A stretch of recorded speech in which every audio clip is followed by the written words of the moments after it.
terima kasih. Anda masih bersama kami di Smart Community. Dan kita masih bersama dengan salah satu komunitas yang kegiatannya itu emang sangat-sangat luar biasa ya. Yang seperti tadi sudah disampaikan, bergerak di program bencana alam juga, aksi sosial juga, program yang berbasis spiritual juga, benar ya abang-abang ya? Kemudian ini tadi ada yang menarik waktu off air, kita ngomongin soal mana dulu nih? Apa tadi bang istilahnya bang, telur ayam? Mana ayam duluan telur dengan telur ya? Ternyata di Medan itu MRI dulu kebentuknya gitu ya, baru ACT begitu ya. Seperti apa nih penjelasannya bang? Bang Ketua, Bang Ali. Seperti yang saya sampaikan sebelumnya, kalau secara nasional memang di duluan. Okay. Tapi untuk daerah-daerah atau wilayah, itu kita melihat dulu kesiapan relawannya. Nah, ketika relawannya sudah mapan baik secara pemahaman, kelembagaan, maka baru dibentuklah lembaga aksi cepat tanggap di daerah tersebut. Di Sumatera Utara ini dulu awalnya MRI. Nah, setelah dinilai dari pusat, wah ini sudah layak kita dirikan lembaga ACT di Sumatera Utara, maka pada 2015 didirikanlah ACT di Sumatera Utara. Nah, untuk di kabupaten kota, terutama di Sumatera Utara ini kan ada 33 kabupaten kota. Nah, kita juga harus, setelah kita buat, tugas saya membuat MRI di daerah di 33 kabupaten kota. Dari 33 kabupaten kota ini, kita lihat potensi yang paling besar untuk kita jadikan ACT-nya di daerah mana. Yang kita lihat Korda tadi ya bang? Korda. Korda aja yang mana. Selain kita melihat keaktifan relawannya, juga kita melihat dari sisi misalnya daerah ini layak atau tidak. Di Sumatera Utara ini yang kita bentuk selain untuk daerah itu baru satu di Labuhan Batu. Karena Labuhan Batu kita lihat potensinya sangat besar, kemudian MR-nya juga kemampuan untuk melakukan kegiatan sangat aktif. Nah, kriteria potensi ini seperti apa mas? Yang pertama, karena kita kan lembaga kemanusiaan ACT juga melihat dari sisi filantropi apa yang bisa kita hasilkan dari daerah itu. Kalau misalnya di Labuan Batu kan banyak perusahaan-perusahaan besar, kan. Kemudian usaha-usaha orang-orang luar negeri juga banyak di sana. Maka potensi untuk kemudian bagaimana kita kelola ketika kita kan hanya relawan ini, tidak bisa bertanggung jawab sepenuhnya. Maka ACT lah menjadi pertanggungjawaban secara nasional atau internasional. Maka bagaimana memanfaatkan potensi daerah itu untuk kesejahteraan daerahnya sendiri. Nah, itu dia. Maka kita lah MRI sebagai eksekusi itu.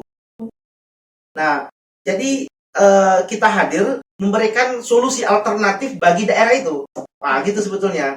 Jadi misalnya ada perusahaan seperti kita ACT ini, misalnya Hervinta, kita juga ikut berkolaborasi. Jadi Hervinta Aman ini kan lembaga perusahaan besar. Nah, bagaimana setiap kan ada aturannya itu. Mestinya perusahaan di sebuah daerah itu mensejahterakan orang di daerah tersebut. Nah, mestinya begitu. Maka adalah tugas kita bagaimana misalnya kita cari relawan, bagaimana mencari data, asesmen, nah gitu ya. Ini yang paling terasa itu di virus corona ini. Kalau dulu hanya yang PKH, ya kan? Sekarang orang yang jualan dagang becak sebelumnya dia termasuk daftar PKH. Karena kasus ini justru dia juga masuk di situ. Nah, ini jadi luas sekali sebetulnya. Nah, maka potensi ini udah target kita kalau bisa kita buat ACT di seluruh kabupaten kota. Iya, itu dia. Oke, menarik ya bang ya. Akhirnya jadi banyak kerjaan dong ya. Gak apa-apa. Pasal dulu khairat. Asik. Karena kita yakin Mbak, ya kan? Istilahnya kalau kita di kerelawanan ini, kalau kita ini kan beda dengan ACT ini. Kalau relawan ini ya separuh waktu. Punya waktu silakan datang, nggak punya waktu nggak masalah. Nggak masalah ya. Ikhlas yang penting. Jadi kita yakini bahwa kalau ingin Allah ringankan beban kita, kan istilahnya kan, bantulah beban saudaramu, insya Allah Allah ringankan bebanmu. Amin. Kita yakin gitu aja kan. Oke, iya. Jadi itu bukan cuman omongan aja, tapi emang dilakukan dengan nyata gitu. Betul, bisa lihat itu. Nah, ngomongin tentang ini tadi bang, apa ada kegiatan orang di rumah gimana tuh bang dengan kegiatan-kegiatan abang seabrek-abrek ini? Kan ikhlas soalnya ya. Jadi kita relawan ini bukan sebetulnya bukan nggak ada pekerjaan. Asik. Jadi saya bilang tadi separuh waktu. Jadi kita di Sumatera Utara ini ada 1973 relawan. Jadi bukan hanya semata-mata ikut aktif full di situ, karena di situ kan tidak mendapatkan income. Jadi saya perlu tekankan juga kepada teman-teman saya relawan. Ya pertama ya harus kita bahagiakan juga keluarga kan gitu. Iya. Nah tapi rata-rata di sini bukan hanya kalangan, semua kalangan masuk di MRI, dokter, dosen. Jadi semua. Jadi bukan tidak mungkin kita juga bisa memperluas relasi justru ya. Iya, justru itu. Nah, justru teman-teman dapat relasi yang lebih, orang bisnis ketemu orang bisnis kan lebih luas lagi. Jadi di sini nggak terbatas MRI ini. Semua boleh masuk dari berbagai latar belakang, termasuk juga agama, bebas. Bebas ya. Oke. Terus untuk bisa masuk menjadi volunteernya sendiri gimana? Atau anggota daripada MRI kah atau ACT kah seperti itu? Ya kalau di MRI dulu, kalau ACT mungkin Pak Ilham bisa menjelaskan ya sebagai ahlinya. Kalau saya ahli di MRI-nya kan.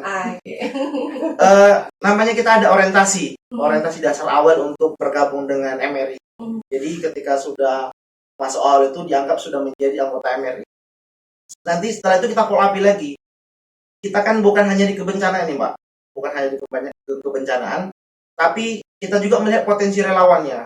Misalnya kita kasihlah misalnya contoh terjadilah musibah di Palu. Nah contoh kemarin kita kirimnya ada 10 orang dari Sumatera Utara. Sumatera Utara, Palu, Lombok, Bali. Iya. Jadi semua di Indonesia insya Allah kita kirim.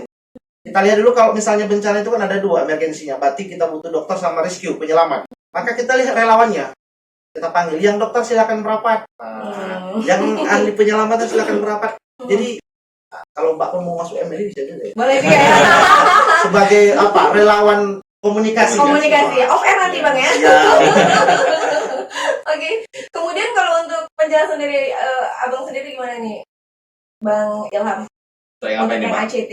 Oh baik, untuk ACT sendiri kita sangat berbeda cara perekrutannya dengan MRI, karena kalau MRI kan memang terbuka untuk siapa aja dan bebas boleh bergabung menjadi relawan MRI. Kalau ACT kita ada prosedurnya sama seperti kita melamar di sebuah perusahaan.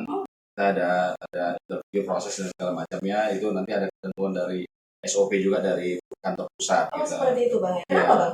Karena yang memang masing-masing yang menjadi staf di ACT itu memiliki skill-skill khusus gitu di bidang-bidang masing-masing gitu. Ya memang dia kita bilang punya potensi yang sesuai dengan bidang yang divotingkan ke jabatannya. Oh begitu, jadi nggak sembarangan juga ya. Oke, mengingat mungkin tanggung jawab juga ya. Tanggung jawabnya. Kalau sembarangan kan nanti kalau bukan ahlinya justru repot ya Bang ya. Nah ini mengingat sekarang ini kan lagi heboh dengan pandemi COVID-19 ini ya, dan tentunya juga kegiatan daripada ACT maupun MRI itu adalah fokus kepada pandemi COVID-19 ini. Nah kira-kira seperti apa kegiatan yang dilakukan dari tim Bang Evin ya? Akhirnya silakan Bang Evin. Nah, untuk saat ini kita sedang fokus penyemprotan di beberapa titik di Kota Medan. Selain di Kota Medan kita ada juga di korda-kordanya Mbak. Ada beberapa korda itu seperti Padang Celuan, terus Rantau Perapat Labuan Batu, Langkat, Binjai, beberapa lagi lah, masih banyak sih.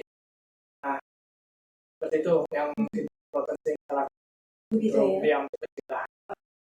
Selain penyemprotan, kegiatan lainnya?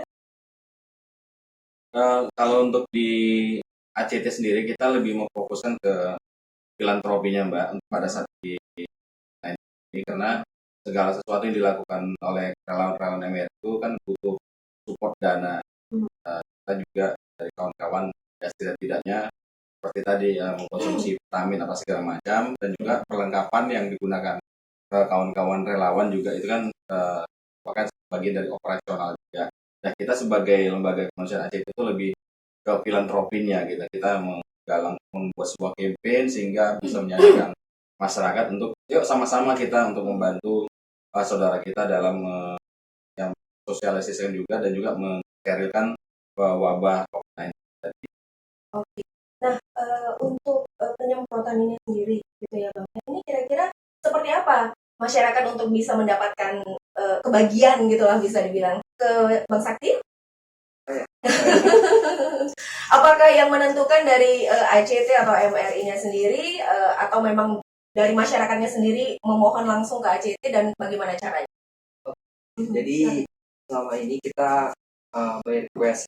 Nah, jadi masyarakat yang mohon bantuan untuk seperti ini masjid ini kan dan sekolah-sekolah gitu kan. Dan namun kan ketika kita aksi itu kita bahasanya tidak meminta bayaran, namun kita berdonasi. Kan sama kita aksi kan membutuhkan operasionalnya untuk kawan-kawan bisa terus melakukan aksi. Nah, bahasanya nanti ke masyarakat yang merequest itu kita donasi gitu seikhlasnya. Jadi supaya bisa dilakukan aksi selanjutnya. Oh begitu ya. Ya memang tidak memungkinkan, kita juga pasti butuh lah ya yang namanya biaya itu ya, tapi bukan dipatokin sekian gitu ya. Oke, dan untuk penyemprotannya sendiri ke masyarakat itu by request ya. By request. Sejauh ini kita by request. Dan sampai saat ini sudah ada 180 kota Medan yang kita. Wow. Dari mulai kapan tuh? Kita aksi dari tanggal 19 Maret. Ya, dan itu sudah 180. Nah, yang antri kira-kira? Yang antri ya masih banyak. Masih banyak ya. Masih banyak. Dan itu, bahkan kita ini Bu, kita kewalahan juga untuk pastinya menerima jadwal dari masyarakat gitu kan. Iya, ya. Karena kan kita juga butuh istirahat. Benar. Makanya kadang masyarakat butuh cepat ya. Udah makanya kita sekalian ketika aksi kita sekalian edukasi. Oke. Ya udah kan kalau nggak bisa menggunakan bahan kimia, ada bahan-bahan yang sangat sudah didapat toko-toko atau gerai-gerai yang sekitar rumah. Jadi masyarakat juga bisa melakukan sendiri. Ya kalau tidak ada semprot yang besar, hanya dengan crispy pakaian juga bisa. Juga boleh ya. Nah, karena kan rumah kita kan juga tidak terlalu besar gitu kan. Jadi yang memungkinkan yang disemprot itu tempat-tempat yang mungkin sering dipegang oleh orang. Dilalui gitu ya. Kursi, pintu, yang sering dilalui. Ya berupaya juga untuk saat ini untuk tidak menerima tamu gitu kan. Ya kita upayakan kan yang namanya mencegah gitu kan. Kita kan nggak tahu. Artinya nggak hanya berterjun secara langsung dengan melakukan penyemprotan, tapi juga melakukan edukasi ya. Iya. Oke, seperti itu. Untuk by request tadi itu berarti nggak hanya perusahaan aja, tapi untuk perumahan perorangan gitu juga boleh ya? Boleh. Boleh. Dan untuk yang lebih diutamakan seperti apa tuh? Ada nggak? Atau mungkin teman dekat dulu deh gitu kan? Ayo gimana? Nggak ada sih. Jadi siapa yang awal itu dia gitu? Ya, yang awal itu yang biar request gitu kan. Kita lihat di jadwalnya mana nih yang searah.